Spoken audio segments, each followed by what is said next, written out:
South Africa purports to come before you, yet again, as a guardian of humanity. In fact, it has a clear ulterior motive when it asks you to order Israel to stay away from Rafah and to withdraw all its troops from Gaza. It does so in order to obtain military advantage for its ally, Hamas, which it does not wish to see defeated. It is this reason that South Africa continues to abuse the Genocide Convention, this court, and the procedure of provisional measures. Just 6 days ago, on 11 May 2024, only a day after it submitted the present request for additional provisional measures, South Africa hosted a Hamas delegation in Johannesburg. South Africa's foreign minister herself met with Hamas representatives. They did not use the meeting to urge Hamas to release the hostages, to stop targeting Israeli civilians, to cease using human shields, to cease operating from within and nearby hospitals, UN facilities, and other protected sites. They apparently met to discuss their continued campaign against Israel in the court and on the ground. Mr. President, members of the court, South Africa is not interested in the truth, nor is it interested in law or justice. Once again, it is exploiting the court and its authority to issue provisional measures. It is in no rush to reach the merits of this case when it will have to substantiate its baseless claims with evidence that simply does not exist. Israel, for its part, has shown nothing but respect for the judicial process and for the law more generally. As the court will recall, on 28 April 2024, Israel provided the court with a lengthy report detailing inter alia the numerous steps that Israel had actively and effectively taken to address the humanitarian situation in the Gaza Strip, consistent with the court's previous orders. Rather than first responding to Israel's report, South Africa rushed to submit yet another request for provisional measures, its fourth, for fear that Hamas's last significant stronghold will fall. Hamas itself has repeatedly rejected every offer for a ceasefire. On 25 April 2024, 18 states called upon Hamas to release immediately the hostages still being held in Gaza. They said, and I quote, "We emphasize that the deal on the table to release the hostages would bring an immediate and prolonged ceasefire in Gaza that would facilitate a surge of additional necessary humanitarian assistance to be delivered throughout Gaza and lead to the credible end of hostilities." 4 days ago, on 13 May 2024, the United States National Security Advisor noted in the same vein that, and I quote, "There could be a ceasefire tomorrow if Hamas simply released women, wounded, and elderly hostages." Israel put a forward-leaning proposal on the table. The world should be calling on Hamas to come back to the table and accept a deal. South Africa spoke yesterday about rebuilding a viable Palestinian society. Yet, South Africa's actions speak louder than its words. By its actions, it is clear that South Africa wishes to see Hamas remain in control of the Palestinians in Gaza and to destine them to misery.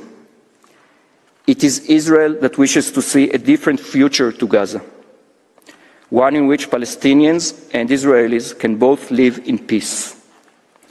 Hamas, the genocidal terrorist organization, will stop at nothing to prevent that. Mr. President, members of the court, This brings me to the fourth fact that the court must not lose sight of. As is the case with all armed conflicts, incidents involving alleged violations of the rules regulating the conduct of hostilities may occur. This reality is not unique to Israel. No state is infallible. Israel's independent and robust legal system addresses all allegations of misconduct, including in the current hostilities. They must not be thrown before this court in the form of facts and conclusions and as evidence of something they are not.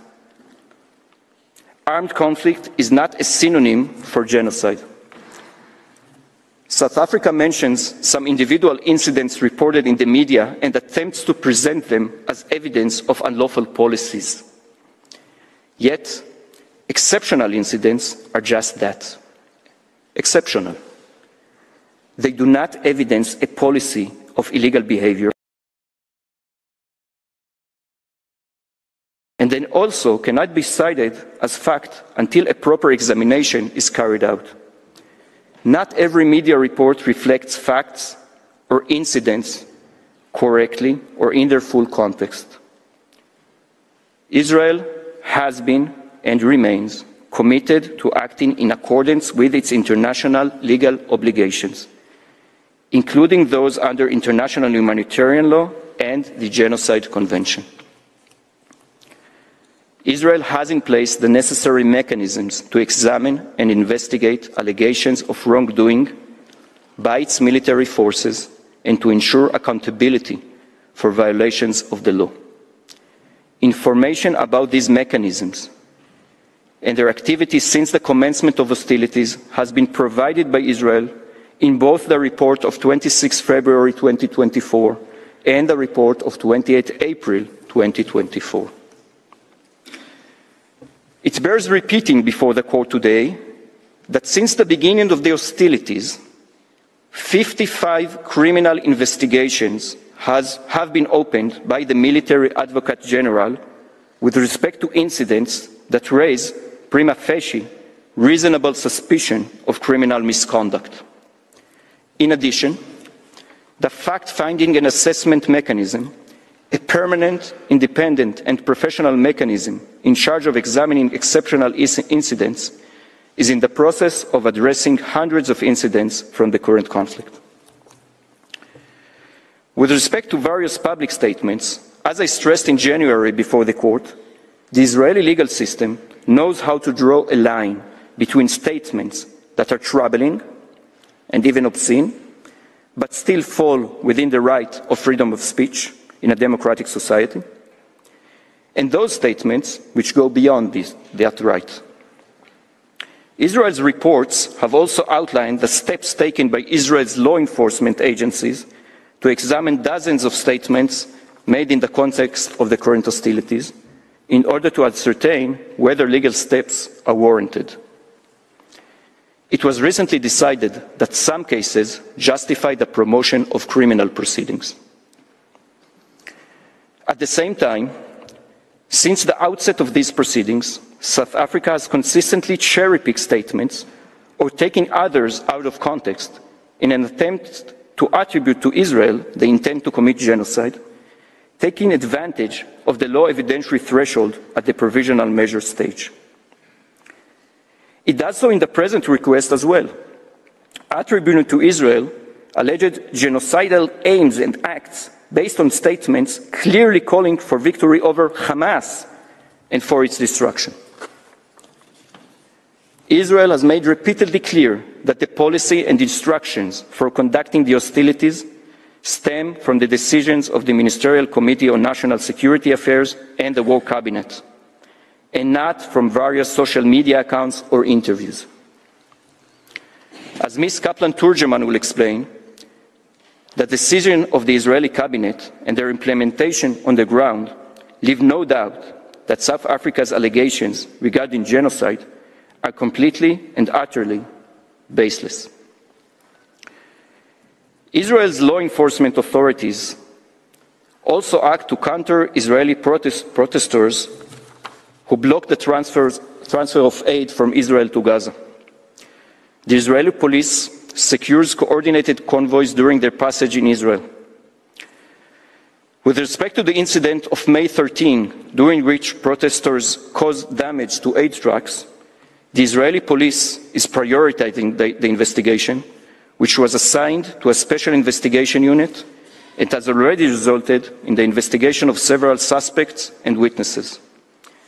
The authorities are acting in this regard and will continue to act in order to investigate and prosecute, if appropriate, and to ensure the continued effective and efficient transfer of humanitarian aid. As part of a lessons learned process, an improved mechanism was adopted by the police and the IDF to ensure the safety of the convoys. Finally, even during hostilities, the door of Israel's High Court of Justice, a central pillar of Israel's robust and independent legal system, are open to those who seek to challenge the actions of Israel's government. This includes non-governmental organizations, NGOs, and individuals who are not Israeli citizens and residents, if they are potentially affected by such actions. In fact, Israel's High Court of Justice is currently reviewing a petition submitted by a number of Israeli NGOs concerning the humanitarian situation in the Gaza Strip. The court is reviewing the compliance of the Israeli government's policy with both international humanitarian law and Israeli law. In its response to the petition, the state has submitted extensive briefs and has participated in 2 public oral hearings before a senior 3-judge panel. It has presented in detail the effort it is undertaking to alleviate the humanitarian situation. An additional statement will be submitted to the court within the next few days concerning, inter alia, the operation in Rafah. As I stated before this court in January 2024, even when the cannons were in Gaza, the law is not silent. Israel's legal system and its domestic mechanisms are a testament to this. Mr. President, members of the court, let me now say something about the weakness of South Africa's allegations.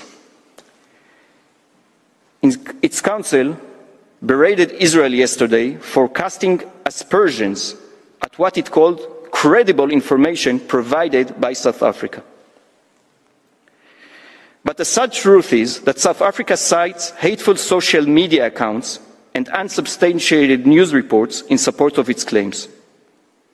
Surely this cannot pass. An additional flaw in this regard is South Africa's heavy reliance on documents prepared by third parties or under the auspices of the United Nations, when these cannot be said to constitute sufficient evidence of a reliable quality. Indeed, the court has itself had occasion to observe that UN reports may only be of such quality, I quote, to the extent that they are of probative value and are corroborated, if necessary, by other credible sources. The court moreover stated that, and I quote, the precise evidentiary value accorded to any report, including those produced by United Nations entities, also depends on the methodology and amount of research underlying its preparation. It is important to clarify. Israel does not underestimate the reports of the UN and other sources. We study them, draw conclusions and lessons in the appropriate cases.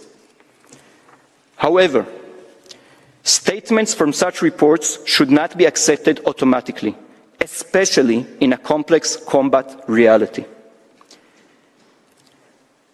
These words of caution are of particular significance in the present case, as the materials cited by South Africa have been prepared without access to relevant and necessary information, including that held by Israel, and often without any attempt to access such information. They frequently rely on Hamas sources or on those subject to Hamas intimidation.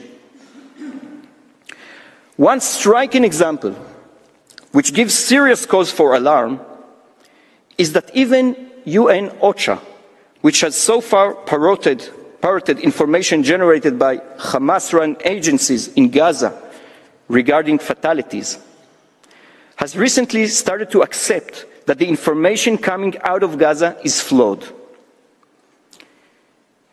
It highlighted that more than 10,000 of the fatalities declared by Hamas are unnamed and thus unverifiable. Concurrently, it revised dramatically the number of verifiable fatalities of women and children fatalities to approximately half than was previously presented, and stopped parroting the baseless claim that 70% of the casualties are women and children. It turns out that the data that the UN were using and that South Africa has presented to this court as true was wrong. While the number of overall fatalities has not changed, the breakdown is crucial.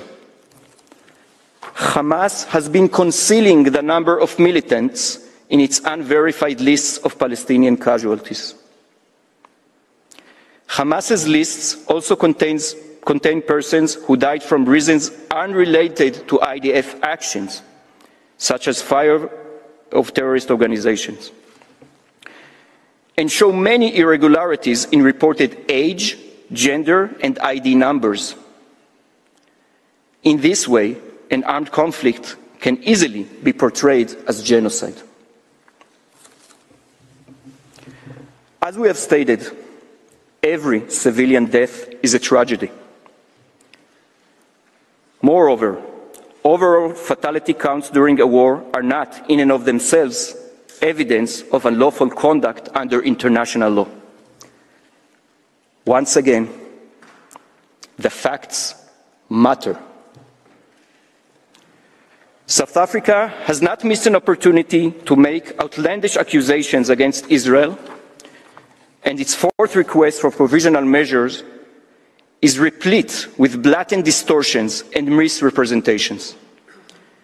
We heard plenty such outrageous distortions and misrepresentations yesterday as well.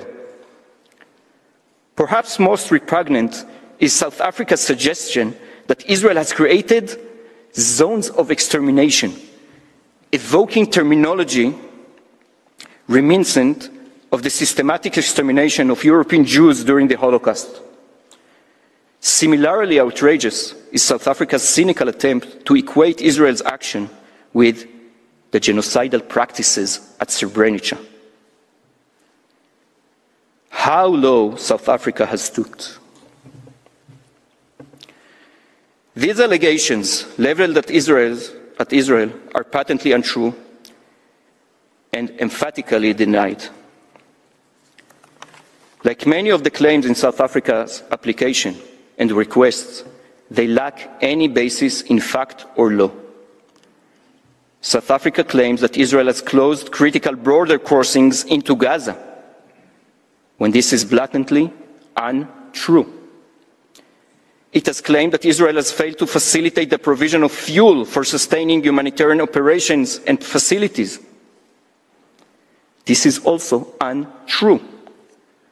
Ms. Kaplan-Turgeman will further elaborate on these points in a moment, as well as on the continuous efforts that Israel has been making to alleviate the humanitarian situation in the Gaza Strip. As Counsel for Israel noted before the court during the oral hearing on 12 January 2024, a state intent on committing genocide would not undertake the operational and humanitarian efforts that Israel has taken and is taking to mitigate civilian harm. It would not have delayed a ground maneuver for weeks, urging civilians to seek safer space and, in doing so, sacrifice operational advantage. It would not invest massive resources in facilitating humanitarian aid. If anybody should be told that enough is enough, It is truly South Africa and not Israel. At what point do we say enough to South Africa's repeated attempts to exploit the provisional measure procedure of this court in such a vile and cynical manner? This war, like all wars, is tragic and terrible for Israelis and Palestinians, and it has exacted a terrible human price. But it is not genocide. I can only recall once again that Israel has made it clear that if the hostages were released and Hamas were to lay down its arms, the hostilities would cease, and has been engaged intensively in negotiations to that effect. Mr. President, members of the court, South Africa asked this court to order Israel, and I quote, cease its military operations in the Gaza Strip. South Africa has asked the court to order the cessation of military operations by Israel in its previous request. The court has not done so. The court is well aware that to do so would mean that 132 hostages would remain to languish in Hamas's tunnels forsaken. It would mean that Hamas would be left unhindered and free to continue its attacks against Israeli territory and Israeli civilians, which it has a stated intention to do. It would turn the Genocide Convention into a sword rather than a shield, and would strip Israel of its rights under international law and the Israeli civilians of its protection. Such a situation is both legally and morally untenable. For all of the reasons given in response to South Africa's earlier requests for similar provisional measures, the court rightfully rejected South Africa's previous request, and it would be wholly inappropriate to grant a provisional measure in such terms. The second of the provisional measures requested by South Africa repeats earlier requests it has made, either sufficiently covered by the various provisional measures ordered by the court or rejected in previous rounds. South Africa has not given sufficient reason why the court should now deviate from or essentially duplicate its earlier decisions. The third provisional measure requested by South Africa would require that Israel submit an open report to the court on all measures taken to give effect to these and previous provisional measures. As I have said, Israel has engaged fully and sincerely in these proceedings, despite the outrageous and libelous claims that have been leveled against it. It has submitted to the court 2 detailed reports that has been forthcoming about the efforts it is undertaking, as well as the challenges it is dealing with to alleviate the humanitarian situation in Gaza. It has made clear time and again its unwavering commitment to its obligations under international law. It has done this while the fighting continues and the citizens are still under attack. South Africa has responded with a barrage of requests. It has clearly adopted a strategy of dragging Israel to court endlessly, regardless of any legal undertakings by Israel. In these circumstances, ordering Israel to submit another report is unwarranted. Mr. President, that concludes my statement.